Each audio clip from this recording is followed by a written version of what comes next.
You ever notice how nobody actually defines what they mean when they say the word the economy?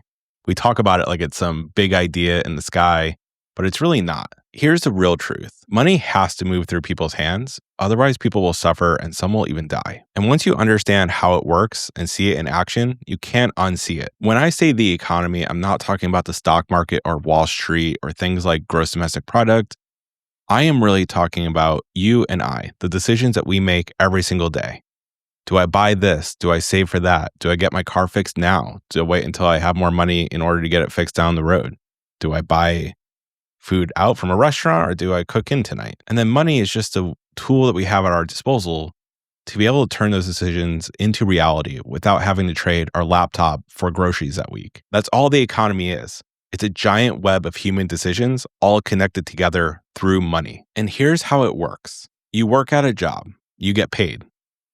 You take that money that they paid you and go buy things like groceries. Then the grocery store will turn around and pay its workers and pay its suppliers. Those workers, those suppliers then take their money and go spend it somewhere else. More people get paid. Those businesses then go pay their suppliers and their workers. At the end of the day, money keeps moving. People live, communities thrive, and function well. And here's the part most people forget. Some of the people we pay eventually come back and pay us through the businesses that we're working for. That's the circular flow. It's literally how our paychecks keep coming. So what happens when that flow slows down or even stops? Let's say someone loses a job. Let's say their hours get cut. Let's say their wages can't keep up with rent or groceries. The flow stops for that person.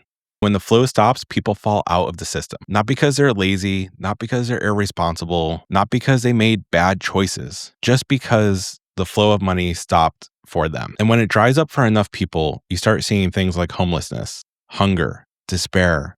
You start seeing the cracks in the very nature of society itself. Not because people changed, but because the flow changed. Now zoom out for a second. What happens when the flow stops for millions of people? You get instability, you get unrest, you get a society that really feels like it's cracking. And here's the uncomfortable part.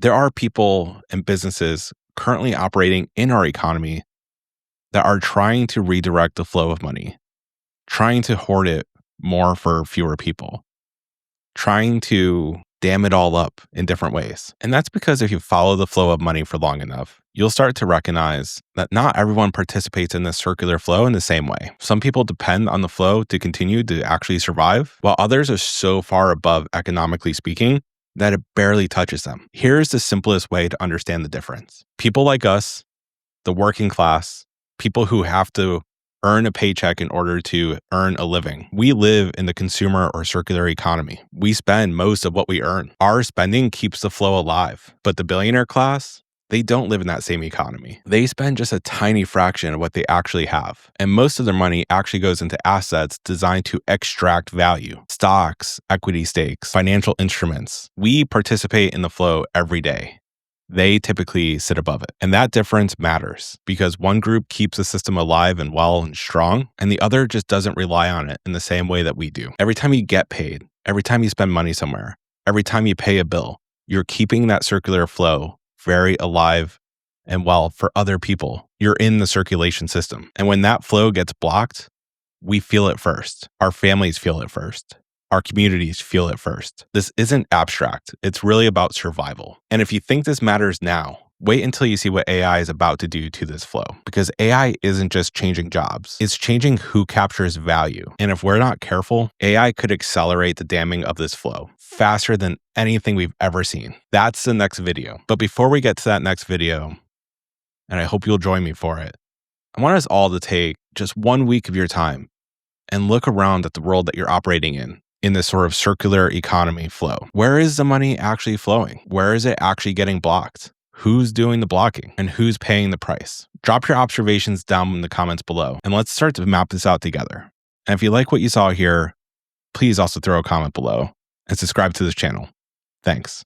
If you haven't yet, please click like on this video, drop a comment below, and click that subscribe button. It'll help the YouTube algorithm make sure that these videos are getting into your feed. Thank you.